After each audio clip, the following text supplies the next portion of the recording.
శ్రీ గురుభ్యో నమ. శ్రీ మహాగణాధిపతయే నమ.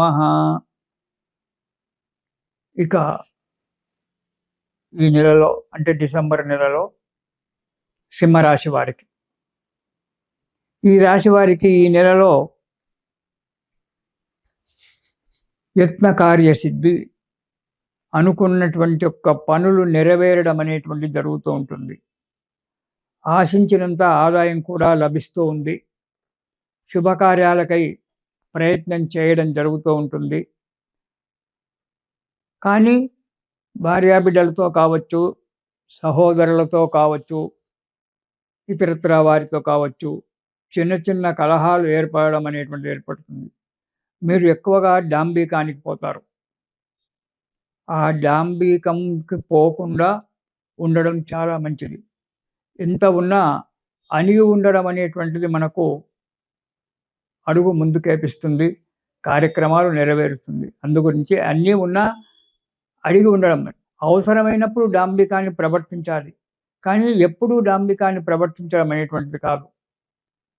ప్రతి మనిషికి కూడా గర్వం ఉంటుంది, తాను నేర్చిన విద్యలో కానీ, పనిలో కానీ, దాంట్లో కానీ. కానీ దాన్ని అన్ని విధాలా, అన్ని దిక్కులో దాన్ని ప్రదర్శించొద్దు. అవసరమైన చోటనే ప్రదర్శించి తక్కిన దగ్గర మౌనంగా ఉండడము, ఏమి తెలియనట్టుగా ఉండడము, వారు చెప్పేటువంటి ఒక మాటలను, వారు చెప్పేటువంటి ఒక సలహాలను సేకరించుకోవడం అనేటువంటిది మన ఉన్నతికి మంచి ఫలితం ఇస్తుంది. డాంబికాలకు పోకుండొద్దు. డాంబికాలకు పోవడం వల్ల కొన్ని పనులు చెడిపోతాయి, డబ్బు నష్టపోతారు. నూతన వస్తువులు కొనుగోలు చేయడము అనేటువంటిది జరుగుతూ ఉంది. ఈ నెలలో ప్రయాణంలో కూడా జాగ్రత్తగా ఉండాలి. ఎవరో చెప్పారు, ఫలానా దగ్గరికి పోతే బాగా అవుతుంది, అక్కడికి పోతే మంచిగా అవుతుంది, ఈ కార్యక్రమం చేస్తే మంచిగా అవుతుందని చెప్పి లేవగానే పరుగులు పెట్టకండి. ఆలోచించి పరుగులు పెట్టండి. ఆ పరుగులు పెట్టే విషయంలో కూడా జాగ్రత్తగా పరుగులు పెట్టండి. ఏదో తొందరపాటుతనం చేయడం వల్ల యాక్సిడెంట్లు కావడము, కాళ్ళు చేతులకు దెబ్బలు తాకడము, దీనివల్ల ఇటు ఆరోగ్య నష్టము, అటు హాస్పిటల్లో జాయిన్ కావడం వల్ల డబ్బు నష్టము, ఇలాంటివి జరగడానికి ఆస్కారం ఉంది. కాబట్టి తగు జాగ్రత్తగా ప్రయాణాలు చేయండి. 11 గంటలకు వెళ్ళాలి అంటే మీరు 9 గంటలకే బయలుదేరి నిదానంగా వెళ్ళండి. అంతేగాని తొందరపాటుతనం వల్ల తొందరగా పరిగెత్తిపోయి ఏదో చేసుకోకండి. ఆరోగ్యాన్ని పాడు చేసుకోకండి. కొత్త వారితో స్నేహితం చేయడంలో మాత్రం చాలా జాగ్రత్తగా ఉండండి. బాగా ఆలోచించి వారితో స్నేహితం చేయండి.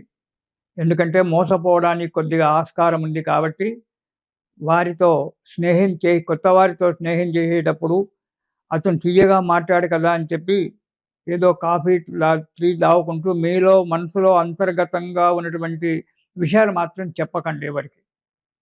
అవి చెప్పడం వల్ల మీ యొక్క బలహీనత బయటపడి దానివల్ల అనేక కార్యాలు చెడిపోవడం అనేటువంటి జరుగుతూ ఉంటుంది. కాబట్టి ప్రతి వారిని ఆలోచించి స్నేహితం చెయ్యాలా, చెయ్యొద్దా, ఇతను ఎలాంటి వాడని చెప్పి నిశితంగా పరిశీలన చేసి అతనితో స్నేహితం చేయండి. అంతేకాని మంచిగా స్నేహితం చేసి మీలో ఉన్నటువంటి ఒక అంతర్గత విషయాలు ఏవి చెప్పుకోకండి. తీయగా మాట్లాడాడు కదా అని చెప్పి అలాంటి యొక్క స్నేహితాలు చేయడం ఇది కాదు. దానివల్ల మోసపోవడం అనేది జరుగుతుంది. చాలా జాగ్రత్తగా ఉండండి కొత్త వారితో పరిచయం చేసుకునేటప్పుడు. ఇక మొదటి వారం గనక మనం చూసినట్టయితే కొంత భయంగా ఉండడానికి ఆస్కారం ఉంది. భయపడుతూ ఉంటారు కూడా.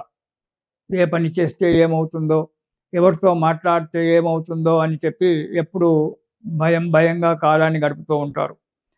బంధుమిత్రులతో కూడా విరోధం ఏర్పడుతుంది. మనసులో ఒక రకమైనటువంటి ఒక ఆలోచన ఉండడం వల్ల ఇతరులతో మాట్లాడేటప్పుడు ఒకదానికి బదులు అసందర్భంగా మాట్లాడడం జరుగుతుంది. ఈ అసందర్భంగా మాట్లాడినప్పుడు ఎదుటి వారిలో కొందరికి సహనం నశించి పోట్లాడకు దిగడానికి ఆస్కారం ఉంది. దానివల్ల విరోధాలు ఏర్పడుతూ ఉంటాయి. ప్రతి పనిలో కూడా అధికంగా శ్రమ పడవలసి వస్తుంది సింహరాశి వారికి. ఏ పని చేసినా ప్రతి పని ఆలస్యమే. పని చేసినా కూడా ఆలస్యంగా నెరవేరడానికి ఆస్కారం ఉంది. కాబట్టి పట్టుదల వదలకుండా మీరు ఆ పనిని సాధించడానికి ప్రయత్నం చేయండి. సాధిస్తారు కూడా.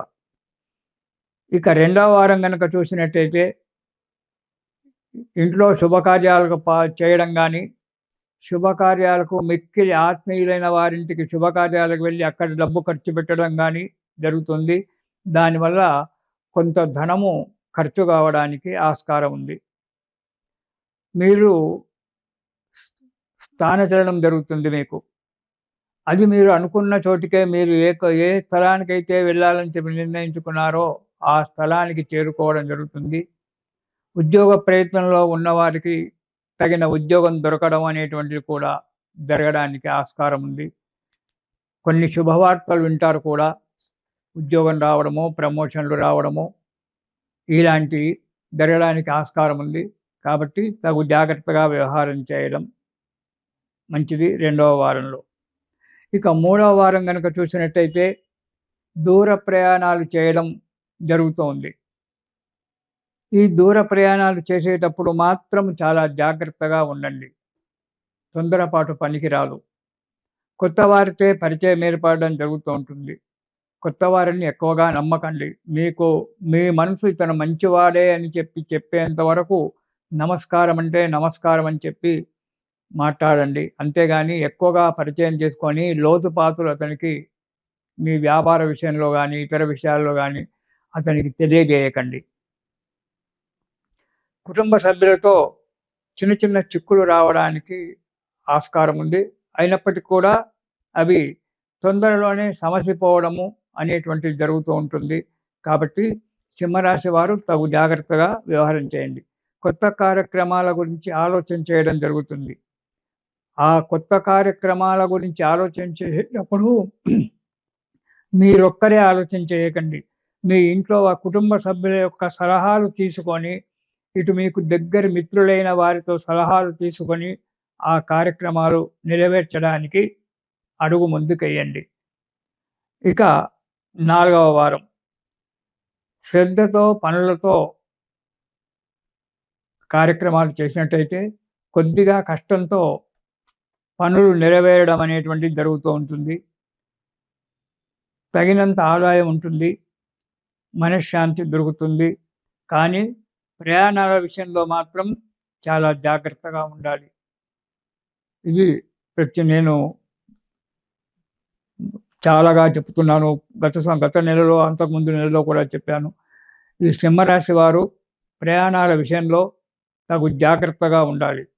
తొందరపాటు పనికిరాదు. అతిగా మాట్లాడడం కూడా పనికిరాదు. అతిగా మాట్లాడి పనులు చెడగొట్టుకోవద్దు. మనశ్శాంతిగా ఉండడానికి ప్రయత్నం చేయండి. మనోధైర్యాన్ని కోల్పోకండి. ఈ అతిగా మాట్లాడడం వల్ల కొన్ని పనులు చెడిపోయి కొంత ధన నష్టం రావడానికి ఆస్కారం ఉంది. ప్రయాణంలో అతి పనికిరాదు. మాట్లాడడంలో కూడా అతి పనికిరాదు. సమయానికి తగినటువంటిగా మాట్లాడాలి. అంతేగాని ఎక్కువగా అది కూడా సందర్భంగా ఏ సందర్భం వచ్చిందో ఆ సందర్భం గురించి సమయానికి తగినట్టుగా మాట్లాడినప్పుడు చిక్కులు రాకుండా మనకు అన్ని కార్యక్రమాలు నెరవేరుతూ ఉంటాయి. ప్రతి విషయంలో సింహరాశి వారు జాగ్రత్తగా ఉండాలి. ముఖ్యంగా ప్రయాణాల విషయాల్లో తగు జాగ్రత్తగా ఉండాలి. ఈ రాశివారు ఈ నెలలో దుర్గా స్తోత్రం గనుక పారాయణం చేసినట్టయితే ఆ దుర్గాదేవి ఎల్లప్పుడూ మిమ్మల్ని కాపాడుతుంది. మీ ప్రయాణాల విషయంలో కానీ, మీ అధిక ప్రసంగంలో కానీ ఆమె కంట్రోల్ చేస్తూ మీ జీవితాన్ని సుఖంగా నడిపించడానికి ఆస్కారం ఉంది. కాబట్టి ప్రతిరోజు కూడా దుర్గా స్తోత్రం పారాయణం చేయండి. ఆ దుర్గాదేవి యొక్క అనుగ్రహాన్ని పొందండి. తిరిగి 2026 జనవరి నెలలో కలుసుకుందాము. ఇది శుభం.